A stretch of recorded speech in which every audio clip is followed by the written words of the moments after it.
Il y a eu les accords d'Ostende, il y a désormais ceux de la Cité ardente. Durant 2 jours, le gouvernement bruxellois s'est réuni à Liège pour prendre de nombreuses décisions au cours d'un séminaire très studieux. On a tranché 12 dossiers importants pour l'avenir de Bruxelles.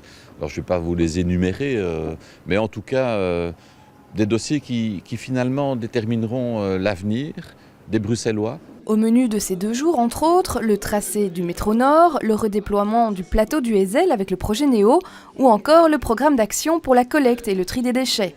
Autre grande décision, le plan Alliance Habitat, qui prévoit la construction de 6 720 logements d'ici 2020, avec une part importante allouée au logement social. C'est un investissement de près d'1 milliard dans la politique du logement, ce qui sera aussi positif forcément pour l'économie et l'emploi, puisque chaque fois qu'on construit de nouveaux logements ou qu'on rénove des logements, c'est aussi des soutiens en termes d'emploi. Ce budget est également consacré à la lutte contre le logement trop cher à Bruxelles. C'est 300 millions qui sont réinjectés pour la rénovation des logements sociaux existants.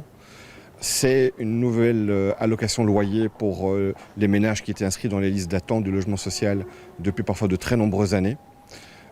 C'est un soutien donc à la fois à accéder à la propriété pour des revenus bas et des revenus moyens, ou à accéder à un logement locatif pour ce même type de public. Toutes les décisions prises à Liège seront entérinées par le gouvernement lors du Conseil des ministres le 26 septembre prochain.